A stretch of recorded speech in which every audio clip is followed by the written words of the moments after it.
Hey guys, welcome back to Gardens and Grace. For those of you who don't know me yet, my name is Tasha. Today I want to talk about maximizing your pepper harvest. I want to go through specifically 5 tips that will help you maximize your pepper harvest. I had plans to be out in the garden today. There's a lot of projects that I wanted to get done, and I wanted to take you along to do those projects with me. Unfortunately, it is raining profusely. So instead, I decided to take a seat right here on the porch and talk to you guys about peppers. And the reason I wanted to talk about this today is because I'm getting a lot of questions from people saying, hey, I've planted my peppers and they look really nice, but I'm not getting any peppers off my plants. So I wanted to talk about 5 things that would help ensure that you have a productive season with your pepper plants. The very first thing I'm going to talk about is the fact that peppers can take a long time to get established and growing. So here in my zone, zone 8A, I have a very long growing season. So this may not be as important for me, although it is still a best practice for me here in zone 8A. The first tip would be to start your pepper plants indoors before you plan to plant them outside. You want to start them about 6 to 8 weeks before you plan to put them in the garden. The reason for this is, like I said, it takes time for peppers to get established and growing. Also, pepper seeds are notoriously hard to germinate when we start from seed in the garden. There's a lot of different reasons for that, whether they're eaten by different animals or whether it's just the conditions aren't perfect to get them to germinate. Peppers can also take quite some time to germinate. So rather than using valuable garden space, waiting on a pepper seed to germinate that may not germinate, we can start them indoors, giving them plenty of time to grow before we ever put them outside in the garden. You can use a simple grow light setup. The shop lights will also work. At some point in the near future, I do plan to do some videos kind of walking you guys through that process and how we can set up a grow station in our house with some simple grow lights without spending a ton of money. The other option is you could use a greenhouse or I think they sell them on Amazon. They're little pop-up greenhouses that lean next to your house, and you can start your pepper seeds in something like that. The key is to make sure it's incredibly warm. Wherever you start your pepper seeds, they need warmth, which brings me to point number 2. Your pepper plants really like it warm.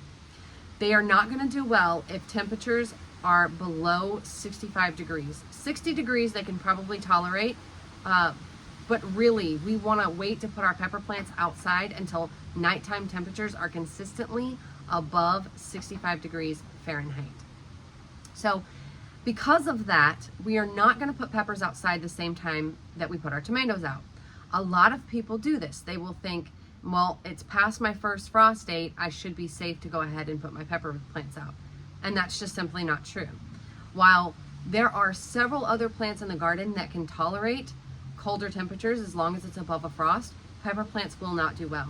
This is probably one of the number 1 reasons why people do not get the pepper harvest that they anticipate or they expect.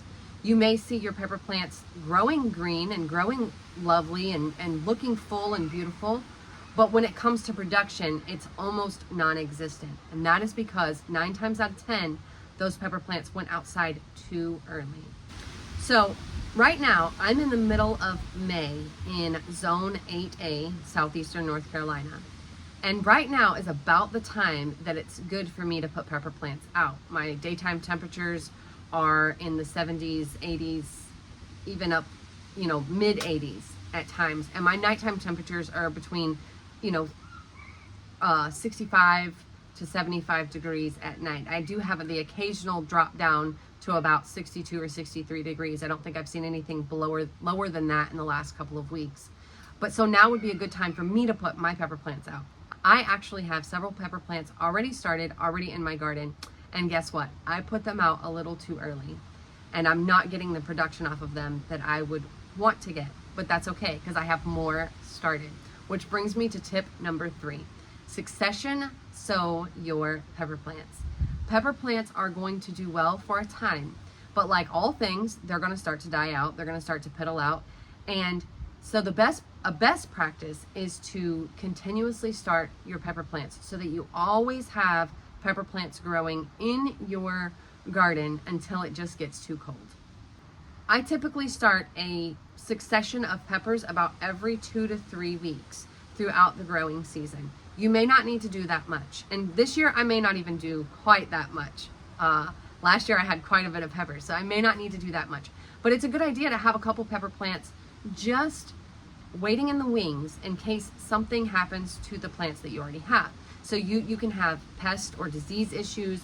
You can have just your pepper plants, in the natural life cycle begin to struggle, begin to die off. So if you have pepper plants waiting and ready to take their place, then you can pull the pepper plants out that are struggling as they begin to struggle and replace it with a new planting of peppers. A new planting of peppers. That's a tongue twister.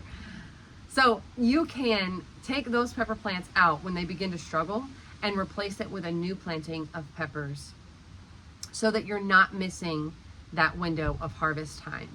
It's terrible when we have to pull our pepper plants out due to disease or due to pests and then waiting another 6 to 8 weeks just for our pepper plants to be started, for our new seeds to be started and ready to go into the garden, not to mention the time it's going to take from transplant for them to begin to bear fruit. So, like I said, best practice, start succession plantings of peppers throughout your growing season.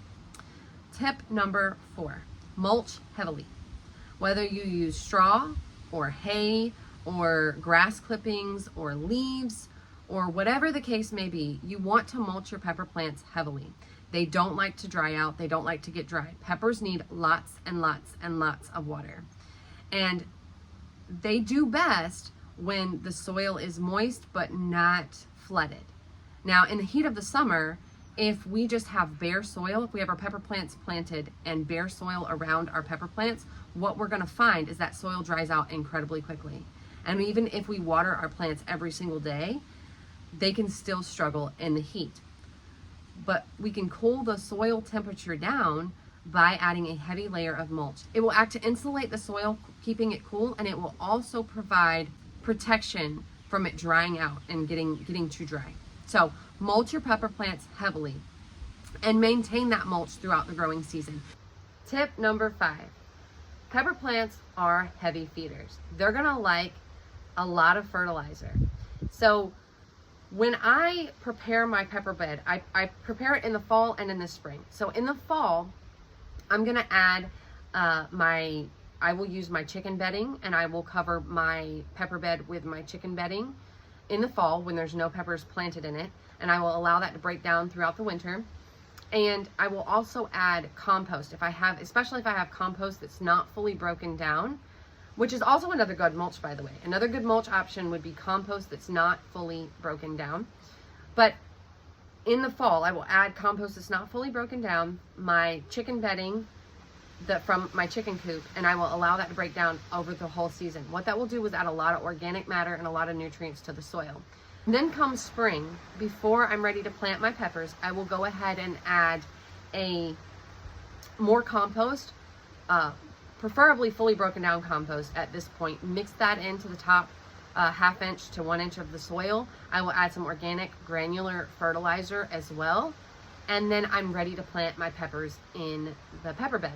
Now, alternatively, what I could do is not heavily amend the soil as much and just use organic granular fertilizer in the planting hole and maybe some compost in the planting hole. If you don't have a lot of compost or if you want to save money on your organic granular fertilizer, that's a good option to just add those things to the planting hole rather than broadcasting them over the entire bed. Because pepper plants are heavy feeders, it's also a good practice to add a water-soluble fertilizer periodically throughout the growing season. So I typically fertilize my peppers every couple of weeks. I don't always do it every 2 weeks. I know a lot of people do, and that's probably a best practice to just add a water-soluble fertilizer to your peppers every 2 weeks. Because I amend my beds so heavily, I don't always do that. I kind of do it more closer to once a month, and then I will add in an additional water-soluble feeding if I find that my pepper plants need it. And that's usually enough to ensure that I get a decent pepper harvest throughout the season. I hope you found these tips useful, and I hope you're growing peppers in your garden this year. Thank you so much for hanging out with me today. I hope that your garden is filled with grace and that you're abundantly blessed. We'll see you next time. Bye.